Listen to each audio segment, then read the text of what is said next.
topik hari ini atau malam ini ya berkaitan dengan mengatasi trauma pada anak korban kekerasan. Em, ini sedikit pengenalan tentang siapa Wahana Visi Indonesia ya. Ini visi kami untuk setiap anak hidup itu sepenuhnya, doa kami untuk setiap hati tekad mewujudkannya. Ini bagian dari visi yang kami percaya dan kami dalami ya dalam perjalanan pelayanan kami. Lalu anak menjadi fokus kami, itu menjadi salah satu bagian dari program pelayanan kami ya untuk menetapkan anak menjadi fokus pelayanan kami. Dan One Is Indonesia sendiri adalah organisasi kemanusiaan Kristen yang hadir melayani dan berkolaborasi dalam pemberdayaan anak, keluarga, dan masyarakat yang paling rentan melalui pendekatan pengembang masyarakat, advokasi, dan tanggap bencana untuk perubahan yang berkesinambungan tanpa membedakan agama, ras, suku, dan gender. Ini bagian dari identitas dari One Is Indonesia. Lalu ini adalah wilayah pelayanan kami. Saat ini ada di 33 area program, 63 kabupaten, dan 17 provinsi. Mungkin nanti tahun 2026 akan banyak perubahan ya, karena memang ada beberapa wilayah yang akan tutup atau mungkin mengalami ya perkembangan gitu ya. Dan ini ada beberapa modul yang kami sudah kembangkan begitu ya. Jadi ketika kita bicara soal pencegahan penanganan kekerasan pada anak, kami mengembangkan beberapa modul ya. Yang pertama memang modul untuk ke orang tua. Bagaimana mempersiapkan orang tua untuk ketika melakukan atau mengalami kekerasan, apa yang harus dilakukan, terus kemudian juga bagaimana melakukan pencegahannya sendiri.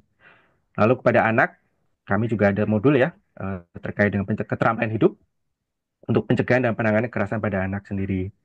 Lalu ada yang namanya modul pengasuhan positif. Kami menyebutnya sebagai modul pengasuhan dengan cinta.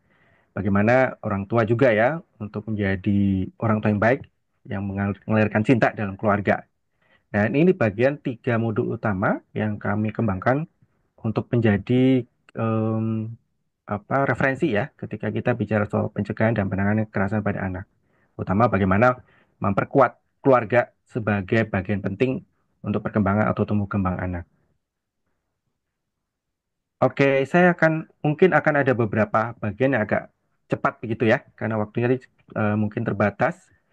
Dan saya yakin juga ada beberapa bagian yang mungkin Bapak Ibu juga sudah mengetahuinya dulu. Nah, pertama kita kenal dulu ya, bagaimana sih dampak kekerasan terhadap anak dan bagaimana penanganannya. Ketika kekerasan menimpa anak ya, tentu kita tahu ya, pasti anak akan ingat ya. Jadi bisa jadi dalam bentuk yang tidak kita duga ya, tapi anak ingat apa yang terjadi pada dirinya termasuk pada kekerasan yang dialami oleh dia. Dampak yang pertama ya, pasti ada kesulitan membangun hubungan dan mempercayai orang lain. Ketika seorang anak berkenalan dengan dunia luar ya, melalui orang-orang terdekatnya, pandangan mereka mengenai orang terdekat akan mempengaruhi bagaimana mereka berinteraksi dengan dunia luar. Jadi ketika situasi kekerasan terjadi yang dilakukan orang-orang terdekatnya, bisa jadi akan mempengaruhi bagaimana pandangan dia terhadap orang-orang terdekatnya dan membuat dia juga merasa sulit untuk membangun kepercayaan lagi dengan orang-orang terdekatnya. Lalu kedua, kekerasan terhadap oleh orang tua ya, orang terdekatnya merusak fondasi rasa aman seorang anak ya, sehingga kemudian dia sulit untuk membangun hubungan atau membangun kepercayaan dengan orang terdekatnya lagi. Lalu yang kedua ya, adalah tumbuh perasaan tidak berguna dan merasa bahwa hidupnya tidak berarti. Nah, ini juga bagian dari ketika anak-anak ya merasakan dan mendengarkan apa yang dikatakan dan dilakukan oleh orang lain pada mereka. Dan karena mereka berada dalam situasi yang tidak punya cukup daya untuk melawan, sehingga ketika mereka mengalami situasi itu, mereka jadi merasa eh, nggak berharga, nggak mampu gitu ya, karena memang situasi yang menempatkan mereka dalam posisi yang sangat tidak berdaya gitu ya, sehingga kemudian mereka merasa tidak berarti. Lalu kemudian ada kesulitan mengelola emosi ya, dampak lainnya juga. Ketika misalnya ya kurang lebih kalau kita bicara manusia mempunyai 5 emosi dasar ya. Ada dari sisi senang, sedih, marah, jijik, dan takut. Pada anak-anak yang mulai kekerasan, ya, emosi-emosi ini bisa tercampur dan tidak dapat dikelola dengan baik ya. Jadi ada bagian-bagian yang mungkin bisa jadi lebih kuat ya, atau malah menjadi lebih ditekan gitu ya. Jadi mulai dari senang, sedih, marah, dan jijik, dan takut bisa saja bercampur dan kemudian menjadi sesuatu yang berbeda. Nah, permasalahan kekerasan sendiri merupakan permasalahan emosional ya, yang sulit diungkapkan bahkan oleh orang dewasa sekalipun. Semakin suatu persoalan sulit diungkapkan, semakin sulit pula untuk ditangani. Ini makanya ketika bicara soal kekerasan pada anak terutama ya, apalagi kalau orang dewasa, maka memang perlu untuk pertama kali adalah bagaimana mengungkapkannya ya, bagaimana mendorong anak untuk bisa menceritakan atau mengungkapkan. Lalu kemudian yang keempat ya, dampak lain adalah ketakutan dan kebingungan. Ketika orang terdekat melakukan kekerasan ya, anak bisa menjadi takut ya. Bahkan rasa takut ini membatasi anak. Ketika mereka melakukan sesuatu, mereka bisa takut akan dimarahi atau dipukul. Lalu juga ada kebingungan ya, karena rasa takut yang berlebihan itu membuat anak jadi tidak tahu mana yang boleh dilakukan, mana yang tidak boleh dilakukan. Mereka juga bisa berprasangka buruk ya, dan prasangka itu membebani mereka juga. Jadi contoh ya, anak yang pintar ya, bisa jadi tiba-tiba takut dengan tanggapan orang lain ketika ia berbicara. Atau sebaliknya ya, anak yang tadinya sangat rajin ya, kemudian ketika dia sering dimarahi ya, atau mendapatkan kekerasan, akhirnya dia menjadi sangat takut untuk melakukan sesuatu. Nah, ini juga bicara soal kesehatan mental anak juga ya. Ketika anak mengalami situasi kekerasan ya, ketika anak tidak dapat mengelola emosinya, maka yang terjadi,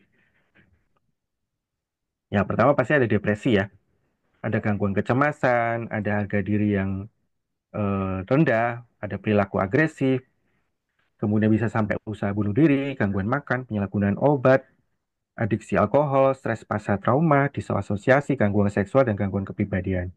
Ini adalah bagian-bagian yang kita bicara sebagai gangguan pada kesehatan mental anak ya, ketika dia mengalami situasi kekerasan. Nah, itu tadi adalah eh, salah satu bagian yang kita bicara sebagai dampak dari kekerasan ya, dampak yang dialami oleh anak ketika mengalami situasi kekerasan. Lalu bagaimana ketika kita bicara trauma? Nah, ini kalau bahasa sederhananya ya, ketika kita bicara trauma, apa sih trauma itu? Trauma adalah kejadian mengejutkan yang mengakibatkan sobekan atau luka pada jiwa. Nah, ini ada macam-macam definisi atau istilah dari trauma ya. Ada yang namanya delay trauma, jadi ketika trauma itu terjadi setelah beberapa waktu dari kejadian itu. Ada yang namanya single trauma ya, jadi kejadian yang satu waktu itu langsung menimbulkan trauma pada anak ada pada seseorang gitu ya. Lalu ada yang namanya multiple trauma. Jadi ada beberapa kejadian ya yang pada waktu dialami oleh anak itu kemudian membuat anak mengalami beberapa dampak ya dari kejadian itu. Lalu ada yang namanya secondary trauma. Jadi ketika eh, seseorang ya, apalagi anak, jadi mungkin tidak mengalami langsung kejadian itu ya, tetapi dia ikut mengalami trauma itu. Biasanya contohnya ya ketika orang tua mengalami trauma bisa jadi eh, anak walaupun tidak mengalami kejadian itu karena melihat orang tuanya trauma, jadi ikut trauma juga gitu. Lalu ada yang namanya participatory trauma ya. Jadi ketika seseorang ikut terlibat dalam sebuah kejadian gitu ya, dan itu membuat dirinya mengalami trauma gitu ya. Itu namanya participatory trauma ya. Jadi ketika trauma itu terjadi karena dia terlibat dalam kejadian itu. Lalu ada yang namanya kolektif trauma. Ini biasanya terjadi pada situasi kebencanaan ya, atau mungkin konflik gitu. Ketika secara masif ya, orang-orang kemudian mengalami situasi ketakutan dan kemudian melakukan trauma. Ya, contoh kalau kejadian bencana, orang kemudian trauma untuk tinggal di suatu wilayah karena takut itu akan berulang lagi. Nah, itu bisa disebut kolektif trauma. Lalu ada chosen trauma ya, ya trauma yang memang sengaja dihidupkan gitu ya. Dan itu berasal dari biasanya memang maksudnya baik gitu ya. Misalnya kalau ada apa perilaku yang kita selalu ingat ya, kalau misalnya ada tsunami, kadang-kadang ada cerita diingatkan bahwa itu akan terjadi apa tsunami, maka apa yang harus dilakukan. Nah, itu biasanya bagian dari chosen trauma juga. Mungkin ada yang lain juga ya. Kalau misalnya dulu em, ketika kecil ya, kita sering diingetin jangan keluar malam gitu. Nanti ada apa gitu. Nah, itu bicara soal chosen trauma juga. Nah, ini macam-macam yang kita sebut sebagai trauma ya. Jadi trauma sendiri ada berbagai macam dan juga bentuknya juga bermacam-macam juga. Nah, ketika bicara soal trauma, reaksi pada orang berbeda-beda ya. Ada yang kemudian kita sebut sebagai, sorry, emosinya terlalu banyak ya untuk bisa diintegrasikan. Atau yang hipoarousal ya, terlalu sedikit emosi untuk mengintegrasikannya. Kalau hipoarousal itu berarti reaktif ya, jadi kelihatan ketika dia eh, berperilaku ya, akan kelihatan banget karena dia akan melakukan reaktif ya, emosional. Lalu kalau hipoarousal itu terlalu sedikit emosi. Jadi kalau yang hiperarousal itu berarti reaksi emosi yang kelihatan ya, meledak-meledak. Kalau hipoarousal sebaliknya, biasanya datar ya, atau bahkan kadang-kadang jadi nggak mampu berpikir jernih gitu ya. Atau bahkan ada yang mati rasa, diam gitu ya, itu juga bagian dari hipoarousal juga. Jadi reaksi dari trauma itu bisa jadi bentuknya hyper ya, atau bahkan hipo. Nah, ada yang namanya window of tolerance ya, daerah emosi optimal. Ketika seseorang bisa untuk mengelola trauma itu dan kemudian ya melanjutkan hidupnya ya. Karena income itu bagian yang kita sebut sebagai jendela toleransi. Kalau kita lihat dari mana sih sebenarnya eh, trauma itu berasal ya, atau emosi yang membantu membuat kita mengalami trauma itu. Bapak Ibu pasti sudah mengetahui juga ya di dalam diri kita ada yang namanya amigdala atau otak kecil di dalam otak kita ya yang kemudian mempengaruhi emosi, perilaku, dan memori kita. Dan seringkali ya, dalam situasi yang sangat traumatis ya, gambar-gambar atau ingatan-ingatan itu kemudian memacu reaksi emosional yang berbahaya. Itu yang disebut kadang kalau di istilah psikologi ya, kita menyebutnya sebagai pembajakan amigdala, di mana emosi, perilaku, dan juga memori yang normal yang dialami oleh seorang kemudian bisa menjadi reaksi yang berbahaya, emosional berbahaya. Ya, ketika harusnya ketika dia menangis, mungkin dia menangis mungkin harusnya dengan em, biasa gitu ya, tapi dalam konteks yang traumatis ya, menangisnya bisa saja tadi ya dalam bentuk hiper atau sebaliknya. Nah, ini adalah fase-fase ketika seseorang mengalami situasi traumatis tadi ya. Jadi dari mulai kejadian ya, mulai dari fase shock ya biasanya itu kurang lebih bisa jadi 2 hari gitu ya atau mungkin sampai 1 bulan gitu ya di mana dia mengalami acute stress disorder biasanya eh, kejadian ini langsung dialami ya karena dia shock langsung mengalami kejadian itu ketika misalnya tidak ada pertolongan ya dan kemudian dia juga tidak mampu untuk mengobati gitu ya atau menemukan cara untuk mengobati stress disordernya maka itu akan menimbulkan ya ada 3 hal bagian ya. Ya, ada namanya post traumatic stress disorder. Ya, ini memang karena kondisi kejadian yang sangat traumatis gitu ya. Lalu Mana ada nggak pakai? ada yang namanya adjustment disorder ya. Ketika ya ini kejadian karena stres ya dan orang kemudian sudah tahu bagaimana untuk mulainya, biasanya dengan relaksasi itu sudah bisa disembuhkan. Ada juga yang namanya dissociative disorder di mana em, kejadian yang sangat sangat sangat mengejutkan atau traumatis itu membuat dia sulit untuk membedakan mana situasi nyata dan mana yang bukan situasi nyata. Jadi ya dari mulai acute stress disorder ya, kalau tidak mendapatkan pertolongan segera dan kemudian dari dirinya juga tidak bisa menolong, maka bisa menimbulkan ya 3 bagian ini ya. Bahkan kemudian bisa menimbulkan yang namanya depresi. Dan memang secara proses ya dimulai dari em, adanya dampak ya kelihatan sampai kemudian ada timbul kecemasan dan jatuh pada depresi. Ini fase-fasenya ya, Bapak Ibu sekalian. Nah, biasanya ketika kita mengalami situasi traumatis ya, mekanisme alami yang kita alami atau mekanisme ketika kita mengalami situasi terancam, itu ada 3 ya. Antara lain pertama, ya pasti kita akan mencoba untuk menyerang balik ya. Atau yang kedua, kita akan coba untuk melarikan diri. Atau yang ketiga, biasa jadi kita akan freeze ya, membeku. Itu kenapa ya? Kadang-kadang dalam situasi seseorang menjadi korban kekerasan, ya eh, kita sering bertanya ya kenapa dia kok jadi freeze gitu ya kenapa dia nggak mencoba untuk melakukan sesuatu nah itu karena tadi situasi shock tadi ya situasi di mana dia cara apa pembajakan amigdalanya kemudian ya, yang seharusnya dia bertindak, tapi karena dia mengalami situasi yang ya traumatis pada saat itu ya, sehingga kemudian reaksinya jadi ya berbeda ya, jadi freeze. Dari seharusnya dia melarikan diri atau bahkan seharusnya dia ini ya melakukan sesuatu gitu dalam bentuk kondisi ini menyerang gitu ya.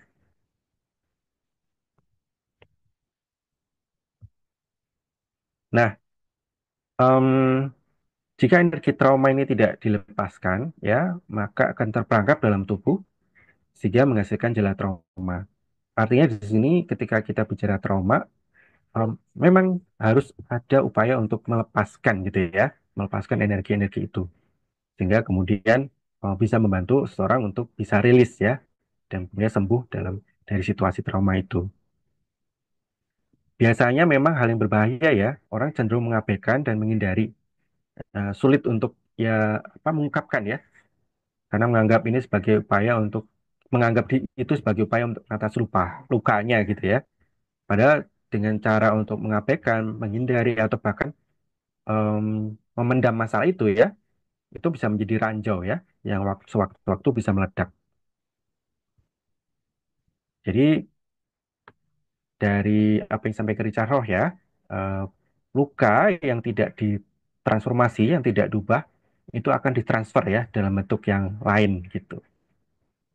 Artinya memang ketika kita mengalami situasi tadi ya, traumatis tadi, maka itu memang harus ada upaya untuk kita mentransformasi ketika itu terjadi ya, luka-luka itu.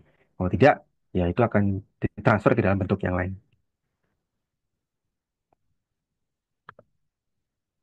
Dampak dari energi trauma itu sendiri, teman-teman, Bapak Ibu, ya bisa jadi dalam tindakan ke dalam ya. Jadi bisa untuk menyerang diri sendiri ya, atau tindakan keluar ya, digunakan untuk menyerang orang lain. Ini yang kita sebut sebagai tadi ya, hiper atau hipo tadi ya. Ketika hyper berarti tindakannya akan keluar ya untuk menyerang orang lain. Atau hipo ya, jadi ketika dia digunakan menyerang diri sendiri, membuat dia merasa bersalah, bahkan kemudian menutup diri dan ya kemudian menjadi depresi ya, yang memang tidak bisa diungkapkan. Dan apa sebenarnya yang dilakukan oleh One Office Indonesia sendiri ya ketika menghadapi situasi-situasi traumatis yang dialami oleh anak-anak yang menjadi korban kekerasan itu sendiri. Yang pertama tentu bicara soal dukungan psikososial ya. Em, apa sih dan mengapa itu penting ya? Jadi kalau dukungan psikososial sendiri adalah upaya yang dilakukan oleh individu, kelompok atau komunitas di luar diri seseorang ya dalam sebuah interaksi sosial dalam kehidupan sehari-hari yang penuh kasih sayang, cinta dan perlindungan untuk membantu menyelesaikan terhadap masalah atau situasi sulit yang dihadapi. Ini disebut sebagai upaya psikososial ya.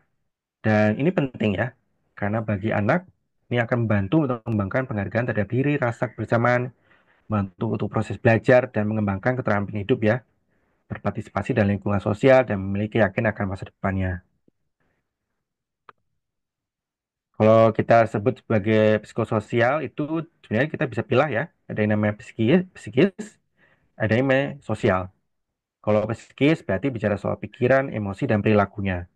Sebenarnya kalau sosial bicara soal lingkungan, budaya, peran, dan agama ya, dari sisi agama. Jadi ada psikis dan sosialnya. Domain dari psikososial sendiri dilepas kalau kita bicara dari lingkungan ekologi anak ya. Dimulai dari sistem mikro sendiri, di mana anak ya menjadi pusatnya, lalu kemudian bagaimana peran dari keluarga, sekolah, dan juga orang-orang yang ada di sekitarnya, ya di masyarakatnya, ya. Mulai dari tetangga, temannya, lalu kemudian ada sistemnya meso, bisa jadi lembaga agama, pemerintah desa, kemudian dalam dewan adat, bukan dan kemudian sistem kekerabatan dan keluarga intinya lain juga ya. Lalu ada sistem makro juga, di mana ada pengaruh dari adat istiadat, kebiasaan, lembaga-lembaga yang menjadi bagian untuk melakukan upaya-upaya untuk pendampingan psikososial, termasuk sistem nilai di dalamnya ya. Nah, ketika bicara soal pendampingan psikososial sendiri, ada yang namanya piramida intervensi ya, Bapak Ibu. Em, Kami sendiri belajar ya bahwa ketika bicara soal pendampingan psikososial dimulai dengan memahami dulu apa yang menjadi kebutuhan dasar dari anak itu sendiri. Ya, kemudian kebutuhan dasar dan aman ini menjadi bagian penting ya, di mana itu bisa dilakukan oleh sesama ya, bukan hanya dari keluarga, tapi juga bisa dari relawan, masyarakat, untuk memastikan kebutuhan dasar dan rasa amannya terpenuhi. Lalu ketika misalnya kebutuhan dasar dan rasa aman sudah dipenuhi, maka bagaimana memperkuat dukungan keluarga dan komunitas ya? Ini juga bisa dilakukan oleh relawan, pekerja sosial, fasilitator masyarakat, komunitas, dan keluarga. Ini terutama untuk mengatasi situasi yang sifatnya masalah psikologis ringan ya, atau kita bilang sebagai stres yang ringan. Tapi ketika seseorang mengalami persoalan kesehatan mental yang sedang ya, nah ini memang membutuhkan layanan terfokus ya, non spesialis. Ada juga dalam bentuk kita lihat ada puskesmas, dokter, perawat, dan konselor yang terlatih. Dan intervensinya memang harus melibatkan individu itu sendiri, keluarga, dan tadi ya kelompok dari petugas kesehatannya. Lalu ada yang namanya layanan spesialis ya.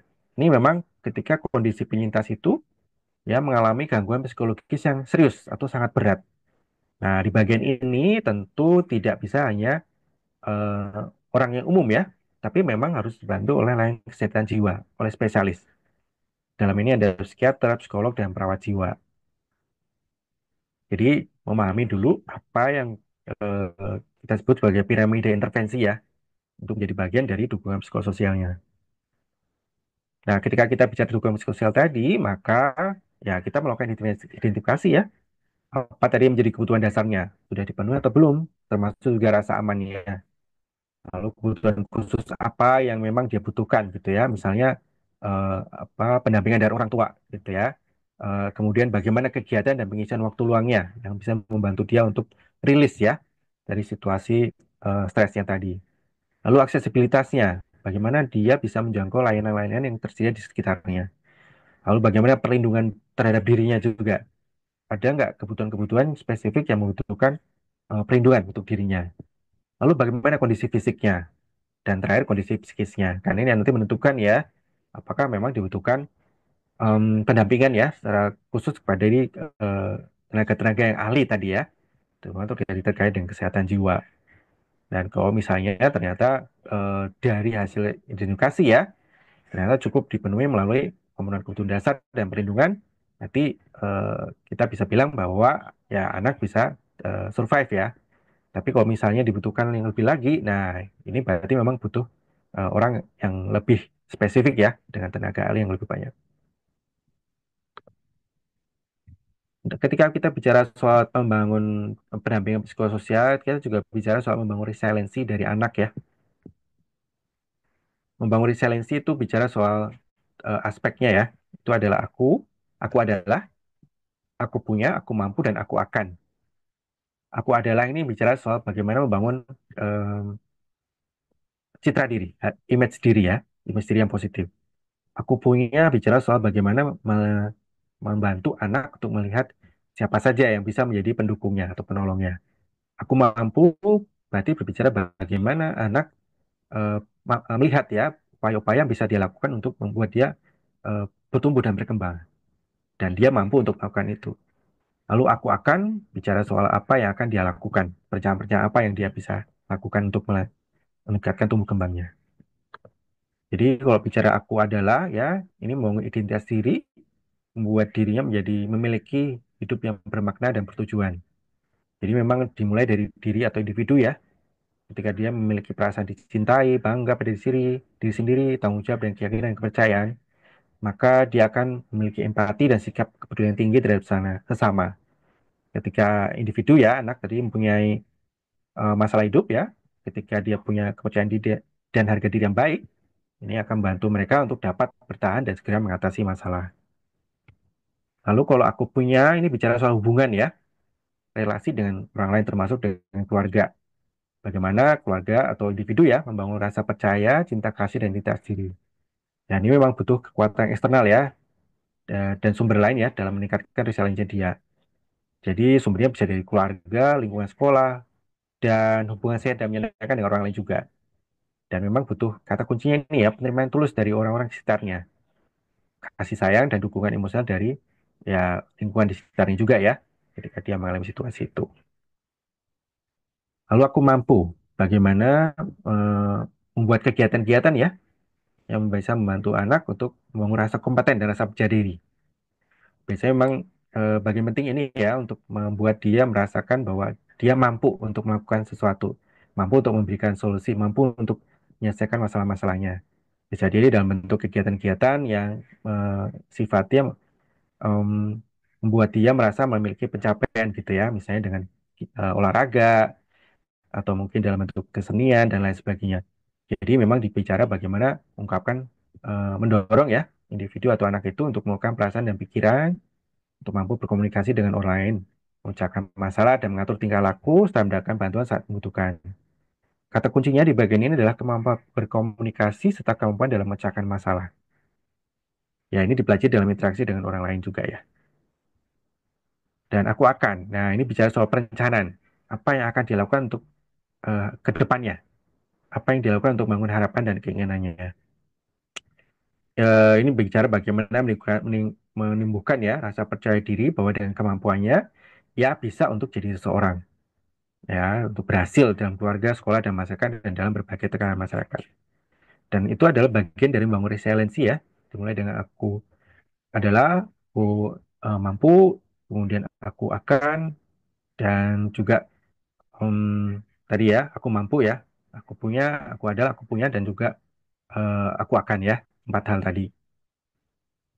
Lalu ketika kita bicara bagaimana resiliensi keluarga juga ya, bagaimana memastikan keluarga, kenapa sih itu penting juga ya. Nah, ini memang karena ketika kita bicara keluarga, ya bagaimana dukungan sosial emosional keluarga juga ya. Ketika misalnya keluarga bisa memberikan ikatan emosional yang baik, maka dukungan untuk anak itu untuk semakin bertumbuh dan berkembang juga semakin baik. Lalu bagaimana pola komunikasi yang efektif dan terbuka? Ini juga memang mungkin masih jadi tantangan juga ya.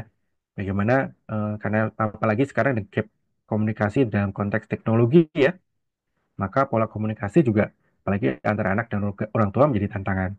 Tapi memang dalam konteks membangun resiliensi dalam keluarga, pola komunikasi inilah yang penting untuk dibangun ya. Bagaimana mengetahui apa yang sebenarnya diharapkan atau bagaimana cara berbicara dengan anak dan kemudian mendorong keterbukaan juga dalam proses ketika kita berbicara. Ya ini bicara soal ketulusan dan kejujuran ya. Lalu memang bicara penghayatan orang tua ya terhadap atau keluarga ya terhadap proses penanganan kekerasan dan pemahaman orang tua juga terhadap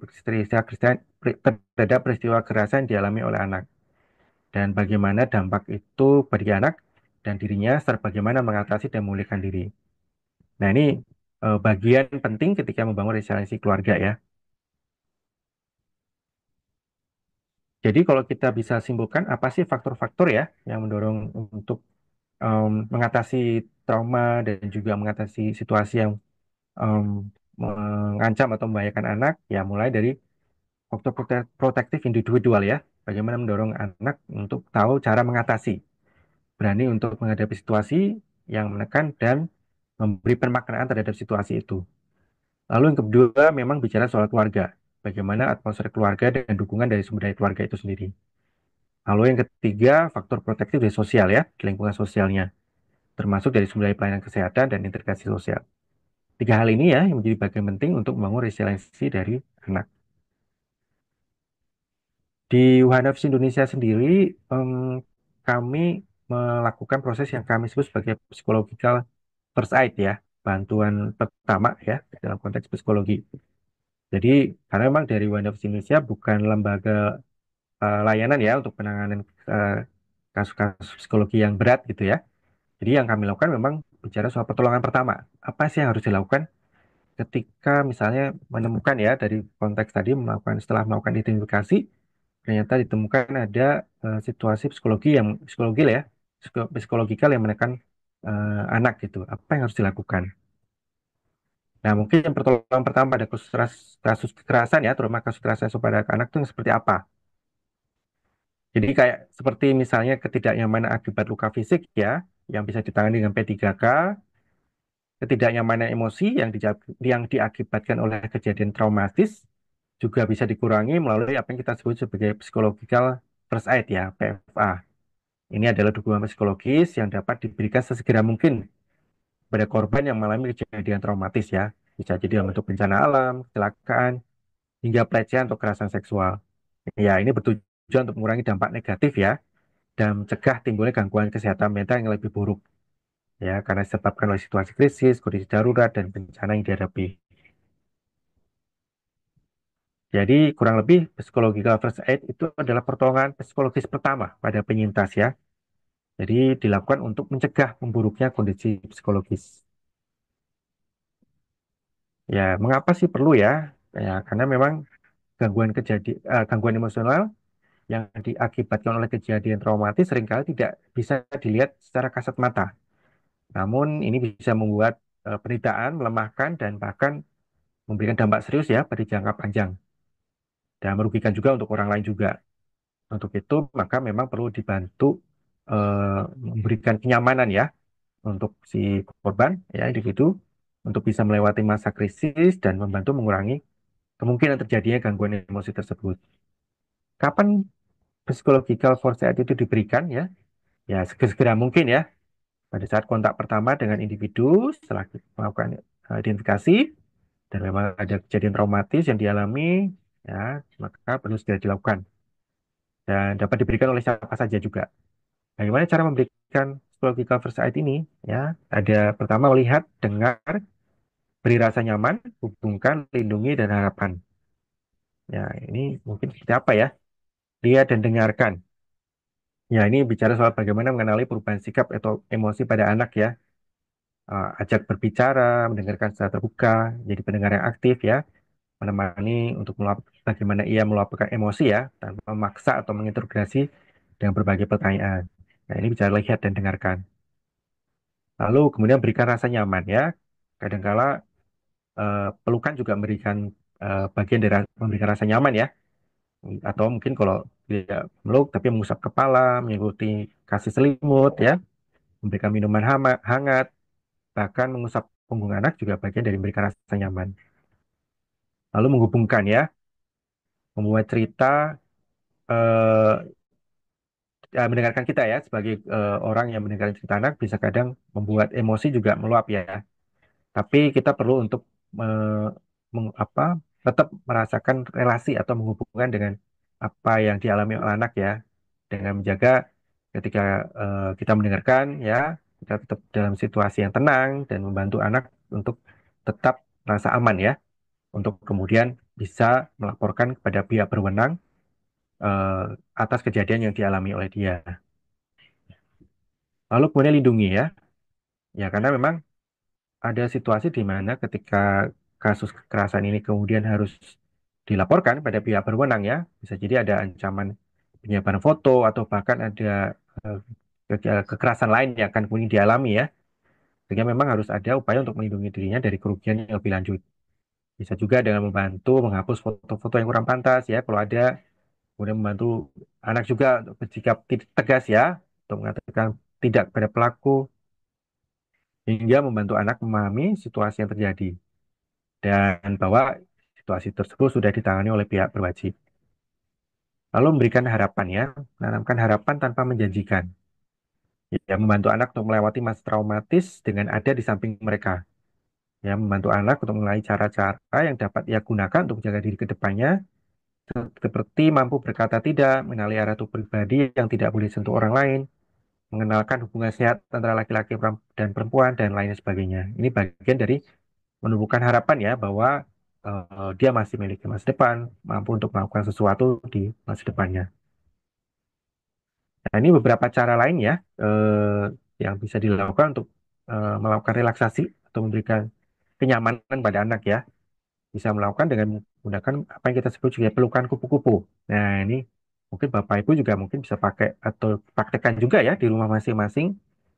Ya, ini mudah, misalnya dengan menyilangkan kedua tangan di dada, lalu menepuk seperti kupu-kupu begini ya, tarik nafas, kemudian ulangi lagi sampai Bapak Ibu kemudian merasa rileks dan lebih tenang. Nah, ini bisa langsung dicoba ya. Lalu ada juga yang namanya relaksasi ya dalam bentuk duduk di kursi ya, atau progresif namanya. Ini bisa dilakukan dengan duduk di kursi, kemudian menutup mata, meletakkan kaki di lantai, kemudian menekuk jari kaki, kemudian tahan, lalu hembus nafas. Lalu setelah jari kaki, kepalkan tangan, lalu hembuskan nafas, lalu rileks gitu ya. Lalu kemudian mengencangkan lengan, nekuk siku, lalu lemaskan sambil hembus nafas. Lalu angkat bahu, lemaskan. Kemudian ini ya, mengangkat kepala ke belakang, lalu ke depan perlahan gini. Nah, ini juga bagian dari proses relaksasi yang bisa digunakan untuk membantu anak juga ya, untuk merasakan nyaman.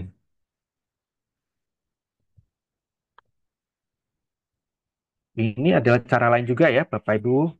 Ini gambar anak yang mengalami situasi kekerasan ya, situasi yang traumatis. Jadi ketika misalnya, kalau tadi ya berbicara, lihat dan dengarkan.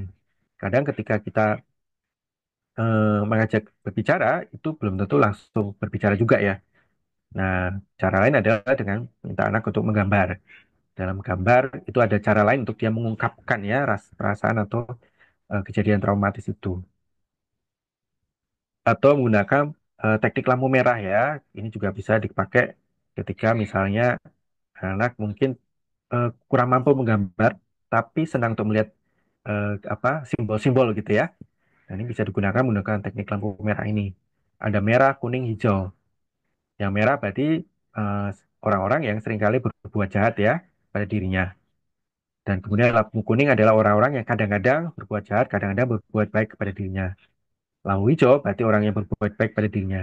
Nah, nanti kita minta anak untuk menuliskannya di lampu merah itu siapa aja sih, lampu kuning siapa, lampu hijau siapa. Nah, nanti tinggal kita diskusikan dengan anak ya, siapa sih sebenarnya orang itu dan apa yang dilakukan dia. Ini juga cara lain untuk mendorong anak untuk bisa mengungkapkan ya, bercerita. Ini contohnya ya, apa lampu merah, kuning, hijau ini. Cara lain juga dengan menggambar dirinya ya, eh, apa yang terjadi dalam dirinya, bagaimana yang dirasakan, rasa sakit yang ada di dalam dirinya ya. Ini ada tanda-tanda merah, kuning, merah di dahi, di perut dan di tangan, kaki gitu ya. Itu juga bagian-bagian yang menurut dia eh, tidak nyaman ya, atau menurut dia merasakan luka gitu. Nah, kita bisa ajak untuk bercerita juga kenapa gambarnya begini. Lalu ada juga teknik untuk dorong anak bercerita ya melalui melengkapi nyusun kalimat.